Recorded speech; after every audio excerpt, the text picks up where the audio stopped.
هل تعلم بأن أول طائر عُرف في الأرض هو طائر الغراب؟ وهذا لقصة قابيل وهابيل في بداية الخلق. بعث الله غرابين يقتتلان، فقتل إحداهما نظيره، وحفر حفرة في التراب بمنقاره ليوري فيها جثة الغراب الآخر ويخفيها تحت التراب. ومن هذا المشهد تعلم قابيل متأثرا ومستشعرا بشيء من الحسرة والندم، فحفر حفرة لأخيه دافنا جثته تحت التراب. وهذا لنتعلم كيف ندفن موتانا. هل تعلم أن أول من وضع أسس علم النحو هو أبو الأسود الدؤلي؟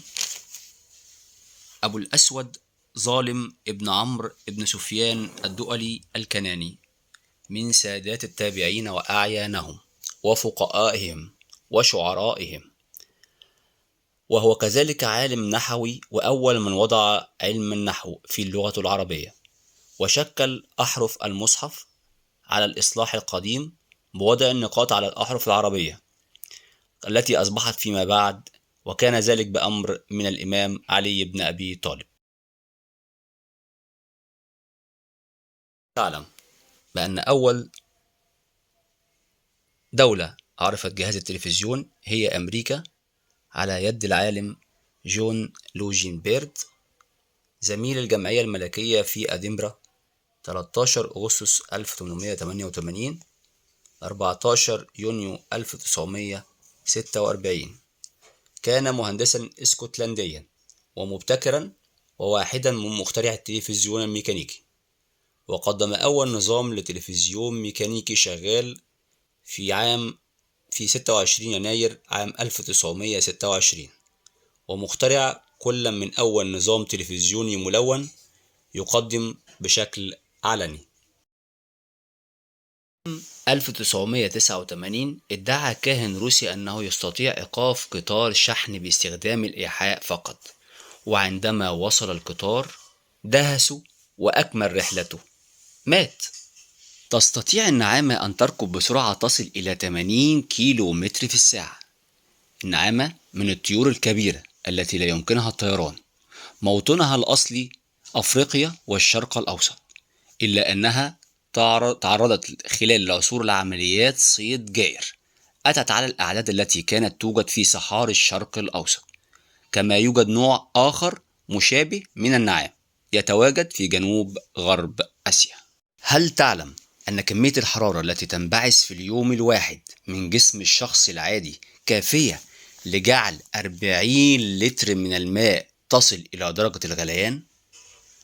وهل تعلم في المتوسط تعادل الطاقة الحرارية المنبعثة على الدوام من جسم الإنسان طاقة مصباح كهربائي قدرته 100 واط؟ هل تعلم بأن نصف وجه الأيمن لا يطابق نصف الوجه الأيسر؟ فعادة هناك عين أكبر من الأخرى، وعادة الأذن اليمنى أعلى من اليسرى. هل تعلم بأن ظهور العملة الورقية من الأوراق النقدية بسبب المشاكل المتعلقة بتكلفة تخزين ونقل النقود السلعية، والتي كانت تستخدم لأغراض التبادل السلعي، ومن هنا تم ابتكار العملة الورقية لتقوم بمثابة وعد من الجهة المصدرة بتحويلها إلى نقود سلعية متى أراد حاملها. هل تعلم أن كثير من الناس يعتقد أن النقود مصنوعة من الورق، والحقيقة أنها مصنوعة من القطن؟ هل تعلم بأن وضع الهاتف الجوال على وضعية الرنين بدلا من الهزاز يزيد من عمر البطارية بمقدار النصف، لأن الهز يستهلك البطارية بشكل أكبر بكثير.